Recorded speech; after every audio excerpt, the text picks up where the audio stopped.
Farmers and women in Tulur, Amravati staged a protest expressing anger over defamatory remarks being made against Amravati by certain YSRCP leaders on a TV channel. They alleged that the channel is deliberately spreading malicious propaganda against Amravati and convened a meeting to plan further action against it. The outrage stems from journalist Krishnam Raju Detority remark a channel where he alleged said Amravati is not a land of goodnesses but a land of prostitutes, as the protesters demanded illegal actions and arrest the channel's management, arising such debate and broadcasting such offensive comments. As part of the protest, a rally was taken out from the Amravati agitation camp in Tulur to local police station. Later, complaints were filed at the police station against journalist Krishnam Raju and the channel. The protesters urged the police to take strict action against those who insulted women from the capital region. Meanwhile, Andhra Pradesh Deputy Speaker Raghumas Krishna Rao wrote a letter to the Director General of Police, demanding strict action against journalist Krishnam Raju for making vulgar remarks against Amravati. Krishnaraju గారు నిన్న మాట్లాడారు. ఆయన ఎప్పటి నుంచో అమరావతి మీద దేశం జిమ్ముతున్నాడు. ఏమో అందరూ జిమ్మే దాంట్లో ఆయన కూడా జిమ్ముతున్నాడు అని వదిలేసాము.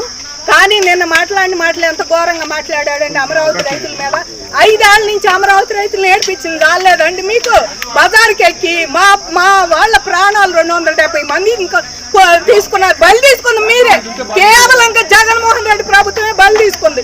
ఇప్పుడు కూడా ప్రజెంట్ మరి ఈ రకంగా మాట్లాడితే ఎంతవరకు అండి? ఇంకా వీళ్ళు ఇంకా బతికున్నారు, చచ్చిపోలేదు. హాయిగా చంద్రబాబు చెప్పే ఇంట ఆశల పల్లకిలో ఊరేగుతున్నారు. ఒక్కొక్కళ్ళు చంద్రబాబు తీసుకొచ్చే పథకాలు కానీ ఆ బైక్ నుంచి తీసుకొచ్చే అన్ని చూసుకుంటా రాజధాని డెవలప్మెంట్ చూసుకుంటూ ఆనందంగా ఉండారు. వీళ్ళు ఏ రకంగా ఏడిపియాలి, లేకపోతే చచ్చిపోవాలి. నిజంగా బీపీ ఎక్కువ ఉండాలి, లేదా చచ్చిపోతారండి వినే మాటలకి. ఎవరండి వేసిలు ఇక్కడ చూసావయ్యా వచ్చి? లేకపోతే నువ్వు ఏదైనా కార్యక్రమం కూడా చేసుకొని పోయావు అమరావతి? ఎయిడ్స్ కేంద్రాలు పనిచేస్తున్నాయి, 108 కేంద్రాలు. ఎక్కడండి ఎయిడ్స్ కేంద్రాలు పనిచేసే?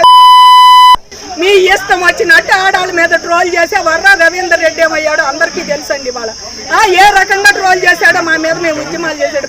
ఇంకా వీళ్ళు ఇంకా బతికుండారు, ఇంకా నవ్వుకుంటా తిరుగుతున్నారు. వీళ్ళకి ఒక గులికెట్టాంటి వదిలితే కానీ వీళ్ళు మళ్ళీ ఇటు రారని చెప్పేసి కేఎస్ శ్రీనివాసరావు గారికి కూడా ఒక విన్నపమండి. మాకు జర్నలిస్టులు అంటే ఎంత మంచి మర్యాద ఉందండి, వాళ్ళ మీద మంచి గౌరవం ఉండేది. ఎందుకంటే మా ఉద్యమానికి వెళ్ళటానికి కానీ మా ఉద్యమం ఖండాంతరాలు దాటిపోవటానికి కూడా కేవలం మీరే కారణం. అలాంటి జర్నలిస్టుల మీద మాకు మంచి అభిప్రాయం చాలా ఉందండి. కానీ ఇలా ఒకళ్ళిద్దరు ఈ రకంగా మాట్లాడే వాళ్ళ మీద ఏమనాలండి? వీళ్ళని చెప్పు తీసుకొని చెప్పు తెగేదాకదన్నాలి. మీ ఇంట్లో మీ ఆడవాళ్ళు అంతేనా? లేకపోతే ఇప్పుడు ఇది చెప్పే వివిఆర్ కృష్ణరాజు పెళ్ళానికి కూడా చదువుతున్నామండి. నువ్వు ఇంటికి వచ్చాక నీ మొగుడు నీ చెప్పు తీసుకుతన్నాలి. అది మాత్రం చెయ్యాలి. ఎందుకంటే మేమందరం పిల్లలకి ఇవ్వాల్సిన భూములు మీ అందరి కోసం 75% దారాదత్తం చేసి రోడ్డుకి 5 ఏళ్ల నుంచి కూర్చుంటే మమ్మల్ని వాళ్ళు వేసి ఎంతవరకు అంటండి? అది వివిఆర్ కృష్ణరాజు గారు నిన్న మాట్లాడారు. ఆయన ఎప్పటి